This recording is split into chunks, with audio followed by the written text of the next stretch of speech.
जय सिया राम। मैं आचार्य राजेश श्री राम जन्मभूमि अयोध्या से। प्रिय दर्शकों, भगवान सूर्य का गोचर मकर राशि में 14 जनवरी से 12 फरवरी तक होगा।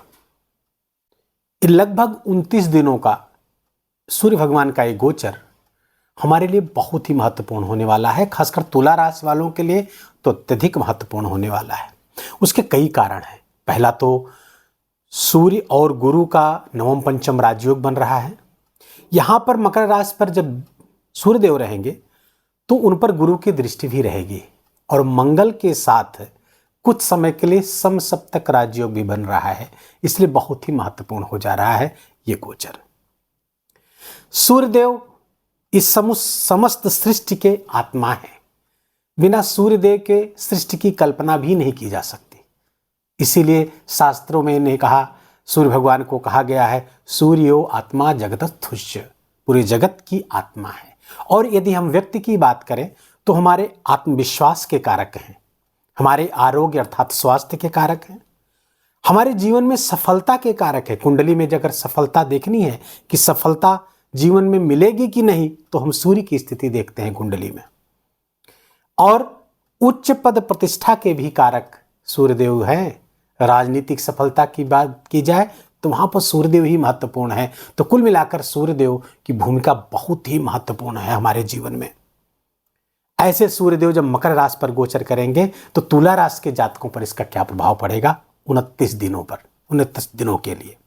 आइए समझते हैं। प्रारंभ में बता दूं, वीडियो आपके चंद्र राशि पर आधारित है। यदि आपको अपनी चंद्र राशि नहीं पता है तो आप अपने प्रचलित नाम के आधार पर भी इस वीडियो को देख सकते हैं। प्रायः लोग कमेंट में पूछते हैं कि चंद्र राशि कैसे पता करें, तो अपनी लग्न कुंडली देखिए। लग्न कुंडली में चंद्रमा यदि 7 नंबर की राशि पर हो तो आपकी तुला राशि हुई। जिस भी राशि पर चंद्रमा होगा वही आपकी राशि होगी लग्न कुंडली। तो तुला राशि के जातकों के लिए सूर्यदेव आपके आय लाभ के स्वामी हो जाते हैं। इनकम स्थान के स्वामी होकर के चतुर्थ स्थान पर गोचर करेंगे। यूं तो चतुर्थ स्थान पर सूर्य दिग्बल से हीन हो जाते हैं, तो यहां पर बहुत अच्छा परिणाम नहीं देंगे। लेकिन यहां पर सूर्यदेव पर गुरु की दृष्टि है। गुरु आपके अष्टम स्थान पर बैठे हुए हैं और आयेश सूर्य को देखेंगे, लाभेश सूर्य को देखेंगे अपनी नवीं दृष्टि से। और यहीं पर जब गुरु यहां गोचर कर रहे हैं, सूर्य यहां है, तो नवम पंचम राजयोग भी बन जाएगा। सूर्य से पंचम देवगुरु बृहस्पति रहेंगे और देवगुरु बृहस्पति से नवम सूर्य रहेंगे। एक और महत्वपूर्ण घटना घटेगी, क्योंकि मंगल वर्तमान में कर्क राशि पर गोचर कर रहे हैं, तो कुछ समय के लिए समसप्तक राजयोग भी बन रहा है। इसलिए बहुत महत्वपूर्ण है। तो चतुर्थ स्थान पर सूर्य यदि आपके गोचर करें तो अपने पहली बात जो सबसे सावधानी वाली बात है, अपनी माँ के स्वास्थ्य का ख्याल रखें। खासकर यदि वो रक्त संबंधी बीमारी, हाई ब्लड प्रेशर या हार्ट से संबंधित कोई रोग, आँख से या हड्डी संबंधित कोई रोग है और उससे पहले से पीड़ित है, तो मां के स्वास्थ्य का विशेष ख्याल रखना होगा। दूसरी बात, यहां पर सूर्य चतुर्थ स्थान पर बैठ करके सुख में वृद्धि करेगा। कहां से? इनकम से। तो यहां पे इनकम तो बढ़ाएगा, लेकिन सुखों में उस इनकम का, उस आय का, उस लाभ का सुख में परिवर्तित हो जाना थोड़ी टेढ़ी खीर रहने वाली है। लेकिन चिंता की बात नहीं है, क्योंकि यहां पर नवम पंचम राजयोग उस बात को संभाल लेगा। सूर्य की दृष्टि, देवगुरु बृहस्पति की दृष्टि भी, नवी दृष्टि भी सूर्य पर पड़ रही है। फलतः सुख में जरूर वृद्धि होगी। भूमि भवन वाहन का लाभ जरूर प्राप्त होगा। लेकिन ध्यान रहे, इन 29 दिनों में तुला राशि के जातक यदि भूमि के खरीद बिक्री संबंधी कोई निर्णय ले रहे हैं तो थोड़ा सा अलर्ट होकर के निर्णय लेना होगा, क्योंकि विवाद होने की संभावना है। भूमि संबंधी विवाद होने की संभावना बढ़ती हुई दिख रही है। कोई भूमि ले रहे हो तो उसको थोड़ा टालने का प्रयास करिए। कोई बिक्री कर रहे हैं उसमें भी टालने का ही प्रयास करेंगे। तो 12 फरवरी के बाद यदि ऐसा करेंगे तो वो आपके लिए फायदेमंद होगा। तो बस केवल एक चीज का ध्यान रखना है, भूमि की खरीद फरोख्त से। बाकी बहुत अच्छा ये गोचर होने वाला है देवगुरु बृहस्पति की दृष्टि के कारण। सूर्यदेव यहां पर बैठकर के जब मंगल के साथ समसप्तक राजयोग बनाएंगे और सूर्य की दृष्टि भी अपने दिग्बल के स्थान पर पड़ेगी, करियर में श्रेष्ठता प्रदान करेंगे, नौकरी आदि की संभावना को प्रबल करेंगे क्योंकि वो लाभेश है। तो लाभ स्थान के स्वामी होते हुए जब दसम स्थान को कर्म स्थान को देखेंगे तो कर्म को प्रकाशित करेंगे और कर्म से आपके लाभ परिवर्तित हो रहा है। तो लाभ और कर्म की बड़ी सुंदर युति बन रही है और यहाँ पर देवगुरु बृहस्पति की दृष्टि आपके धन भाव पर पड़ रही है, तो धन के भी लाभ होते हुए बिल्कुल स्पष्ट दिख रहे हैं, इनकम बढ़ती हुई दिख रही है। और यहाँ पर सूर्य यदि माता जी के स्वास्थ्य और जमीन के खरीद फरोख्त को छोड़ दिया जाए, उसमें सावधानी को छोड़ दिया जाए, तो ये बहुत ही अच्छा परिणाम आपके लिए लेकर के आए हैं। नौकरी, रोजगार, पेशा जो लोग हैं सबके लिए फायदेमंद है। व्यापार कर रहे हो उसमें भी फायदेमंद है आपके लिए। और दूसरे, यदि आप नौकरी की तलाश कर रहे हैं तो सूर्य की दशम पर दृष्टि आपके लिए बड़ी महत्वपूर्ण हो जाएगी। और 21 जनवरी तक जब तक भूमिपुत्र मंगल यहाँ से स्थान परिवर्तित करके नवम नहीं आ जाएंगे, तब तक समसप्तक राजयोग भी उसमें आपके लिए महत्वपूर्ण होगा। अब एक बहुत महत्वपूर्ण चीज आपको बताते हैं कि जब नक्षत्रों पर जाएंगे तो ये और स्पष्ट होगा कि कहाँ कहाँ से क्या लाभ होगा। तो सबसे पहले तो यहाँ पे 24 जनवरी तक श्रवण नक्षत्र पर सूर्यदेव गोचर करेंगे। यहीं पर गोचर करते हुए श्रवण नक्षत्र पर जाएंगे और श्रवण नक्षत्र के स्वामी हैं चंद्रमा। चंद्रमा से ठीक 180 डिग्री पर एलाइन है सूर्यदेव और यहाँ पर मंगल देव बैठे हुए हैं। तो इसका लाभ आपको प्राप्त होगा, विशेष लाभ प्राप्त होता हुआ दिख रहा है। कैरियर आपका यहाँ पर फ्लरिश होता हुआ दिख रहा है, कैरियर में कोई विशेष संभावना बनती हुई दिख रही है।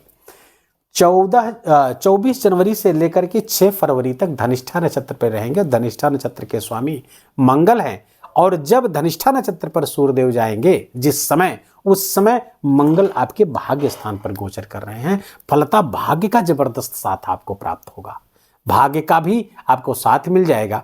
मंगल देव आकर के चूंकि सप्तमेश होंगे और भाग्य स्थान पर जाएंगे तो जीवन साथी का भाग्य आपसे जुड़ जाएगा।